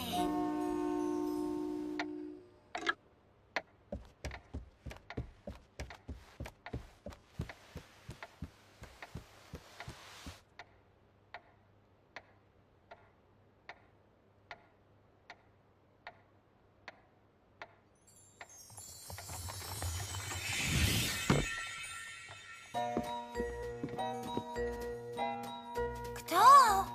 Nie patrz, Max, Dlaczego? bo nikt nie może mnie zobaczyć, Ale dlaczego? ponieważ wszyscy powinni być w łóżkach.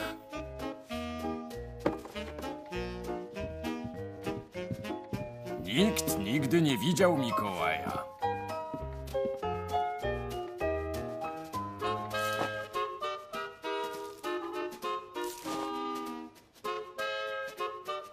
Co to? Mleko czekoladowe? Ho, ho, ho! Moje ulubione!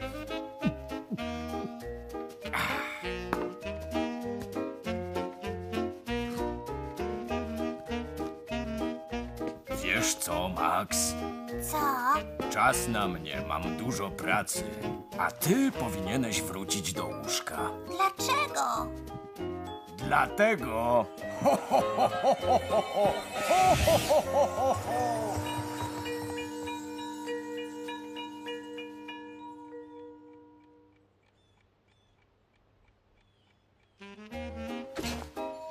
Wesołych świąt!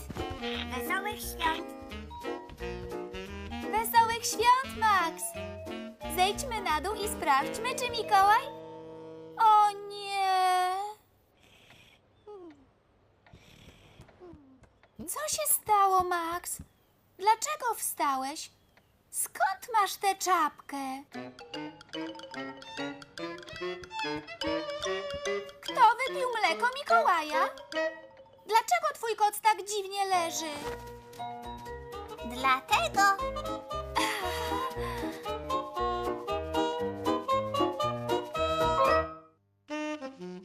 Śnieżna królowa Ruby.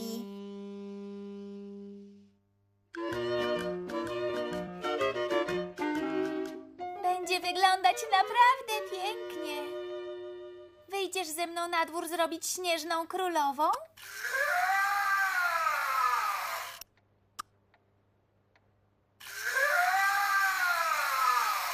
Gorylek. Wiem, że uwielbiasz krzyczącego goryla, którego dostałeś na gwiazdkę, Max. Ale babcia chce zobaczyć śnieżną królową. Więc musimy wyjść na dwór i ją zrobić. Teraz śnieg doskonale się do tego nadaje, wiesz? Jeżeli zrobi się zimniej, śnieg nie będzie się kleił. A jeśli będzie cieplej, to się roztopi. Pójdę po twoje rękawiczki. Nasza królowa będzie najpiękniejsza na świecie. Babcia się ucieszy, ale będzie zabawa.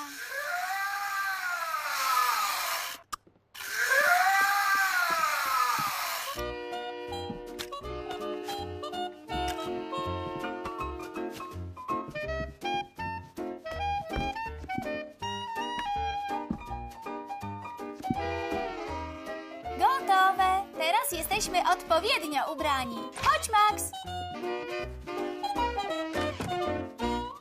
Śnieżną królową lepi się tak, jak bałwana. Jest jednak pewna różnica. Pokażę ci, Max. Zaczniemy od małej kulki. O, właśnie takiej. Teraz trzeba ją toczyć po śniegu i śnieg się do niej przykleja. Widzisz? I kula robi się coraz większa i większa. Spójrz, jaka jest duża.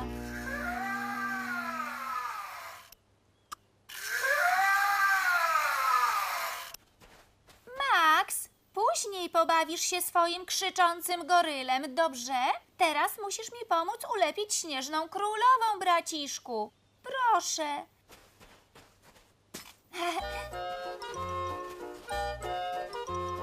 To będzie dolna część naszej śnieżnej królowej. Powinna być największa. Jest bardzo ciężka. Pomożesz mi ją pchać, dobrze?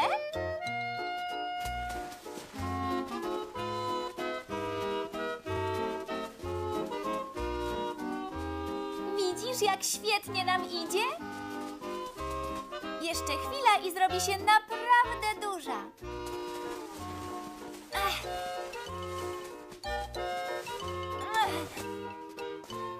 Już! Zatrzymajmy się tutaj. Bardzo mi pomogłeś, braciszku. Zajmijmy się drugą kulą. Jesteś gotów?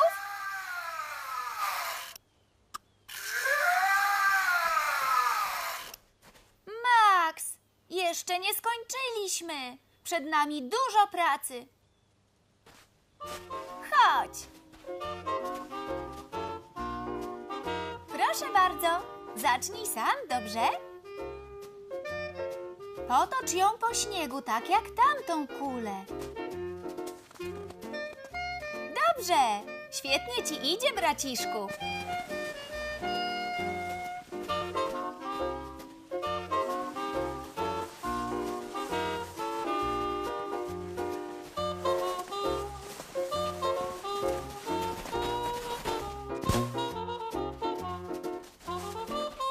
Czekaj, pomogę ci.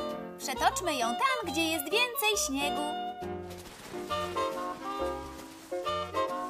Niezła zabawa, prawda?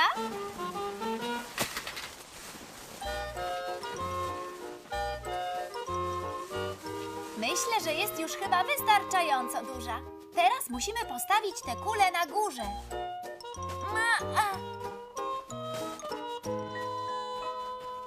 Gotowe! Gorylek. Jeszcze nie, Max! Musimy przecież utoczyć trzecią kulę. To będzie głowa królowej. Ta może być o wiele mniejsza od pozostałych.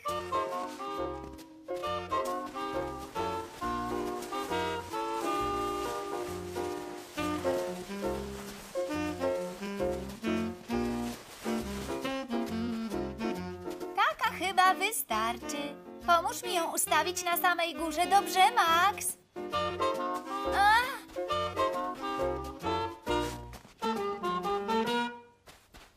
musimy z niej zrobić prawdziwą królową.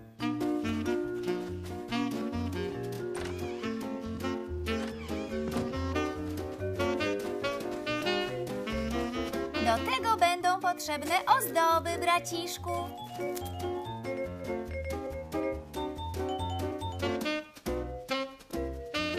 Proszę, nasza królowa ma piękne, błyszczące oczy. Długi, szlachetny nos, rubinowe usta i królewski naszyjnik. A teraz coś, co musi mieć każda królowa. Diamentowa korona. Prawda, że jest piękna, Max? Gorylek? Dobrze, Max. Teraz możesz iść się pobawić swoim krzyczącym gorylem, a ja popilnuję Śnieżnej Królowej. Chcę być przy niej, kiedy przyjdzie babcia.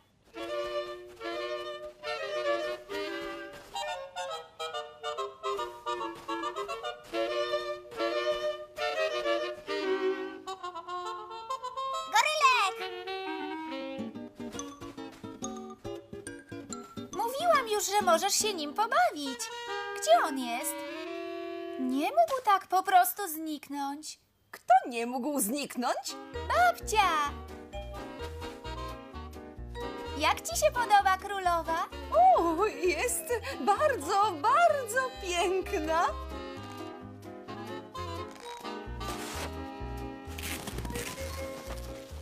Podoba ci się jej diamentowa korona? O, tak, jest jak prawdziwa. A jej błyszczące oczy, szlachetny długi nos i rubinowe usta? To naprawdę królewskie oblicze. O, jest nieskazitelnie piękna. A co byś zmieniła, babciu?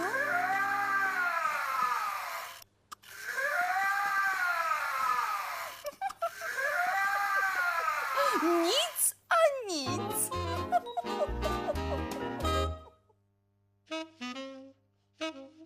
Królicze urwisko.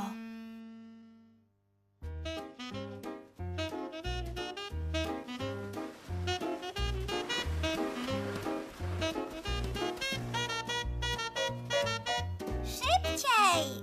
Zwolnij, Max. Nie odchodź za daleko. Szybciej! Dostał na gwiazdkę nowe sanki i nie może się doczekać, kiedy je wypróbuje. A ja nie mogę się doczekać, kiedy zjadę z urwiska. Myślisz, że możemy zjechać z takiej dużej góry? Oczywiście. Inne skautki już to zrobiły. Więc my też możemy. Szybciej! Idziemy, Max.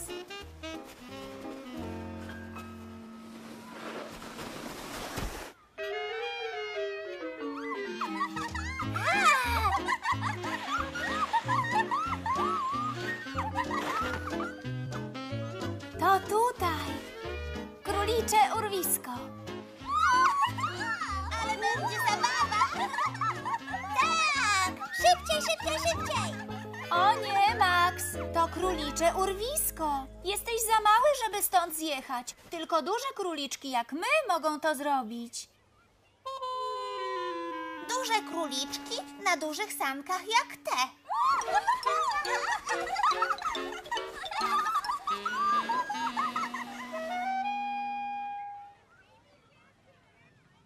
Braciszku, pokażę ci górkę dla małych króliczków. Spodoba ci się. To jest wzgórze króliczków. Tutaj możesz jeździć na sankach. Podoba ci się?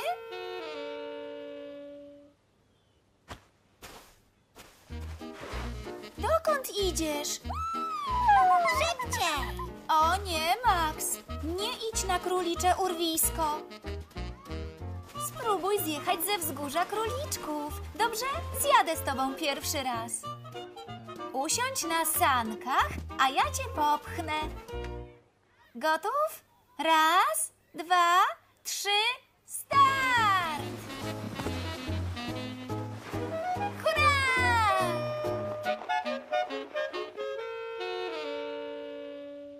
Szybciej! Chyba mój ciężar spowolnił sanki. Następnym razem zjedziesz sam. Dzięki temu pojedziesz szybciej. Chodź, wejdziemy z powrotem na górę. Zjedziemy wreszcie z króliczego urwiska? Jestem gotowa, a ty? Nie mogę się doczekać!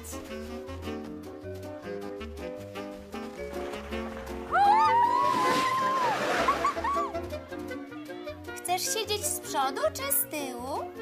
Sama nie wiem. A ten, kto siedzi z przodu, jest cały w śniegu. Tak, wiem. To ja siedzę z przodu.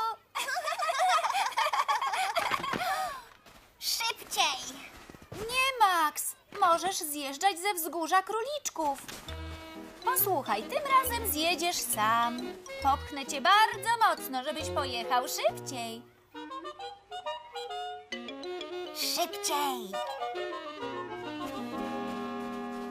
Gotów?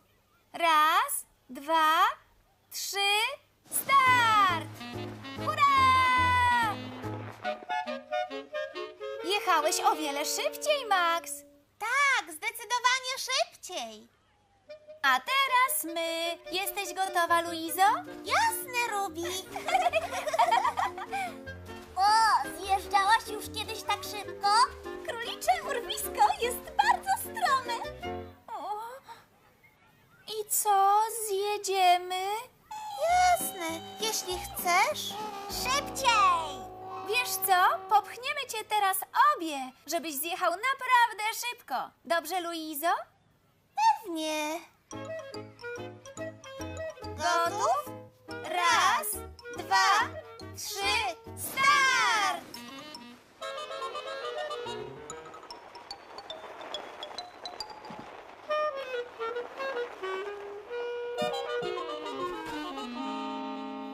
I co, Max? Było bardzo szybko, prawda?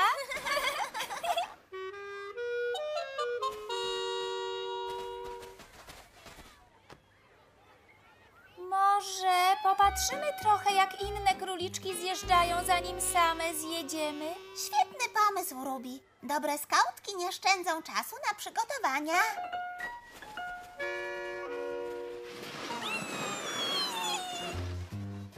Przede wszystkim nie wolno zjeżdżać bez trzymanki. Tak, i należy unikać wybojów. Jasne.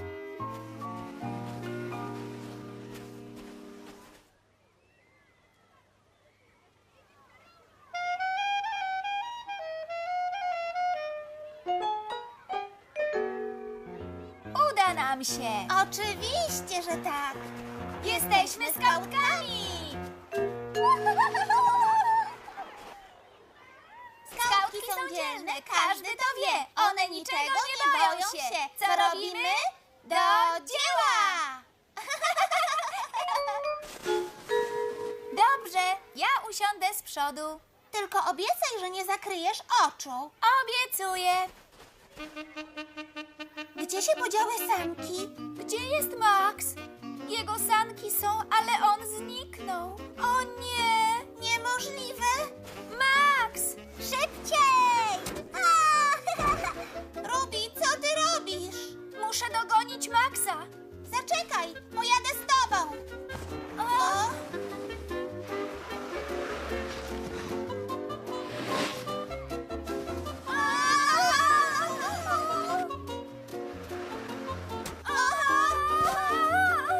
Szybciej!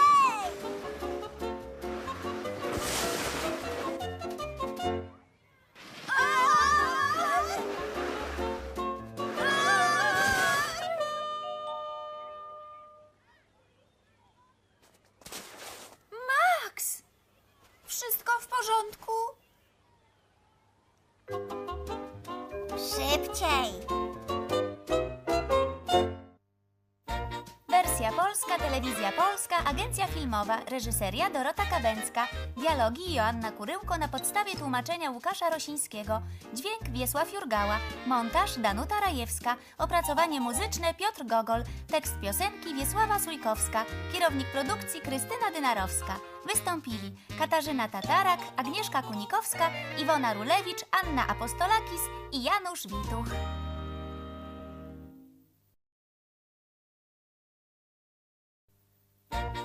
Wersja polska, telewizja polska, agencja filmowa, reżyseria Dorota Kabęcka, dialogi Joanna Kuryłko na podstawie tłumaczenia Łukasza Rosińskiego, dźwięk Wiesław Jurgała, montaż Danuta Rajewska, opracowanie muzyczne Piotr Gogol, tekst piosenki Wiesława Sujkowska, kierownik produkcji Krystyna Dynarowska. Wystąpili Katarzyna Tatarak, Agnieszka Kunikowska, Iwona Rulewicz, Anna Apostolakis i Janusz Wituch.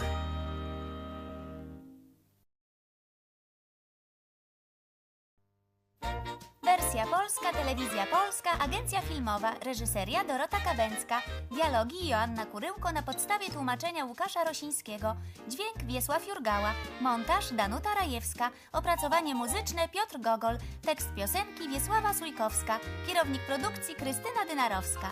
Wystąpili Katarzyna Tatarak, Agnieszka Kunikowska, Iwona Rulewicz, Anna Apostolakis i Janusz Wituch.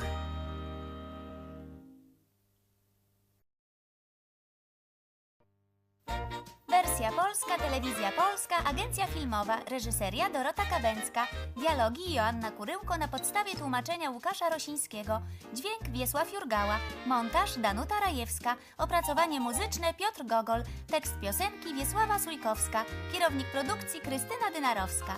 Wystąpili Katarzyna Tatarak, Agnieszka Kunikowska, Iwona Rulewicz, Anna Apostolakis i Janusz Wituch.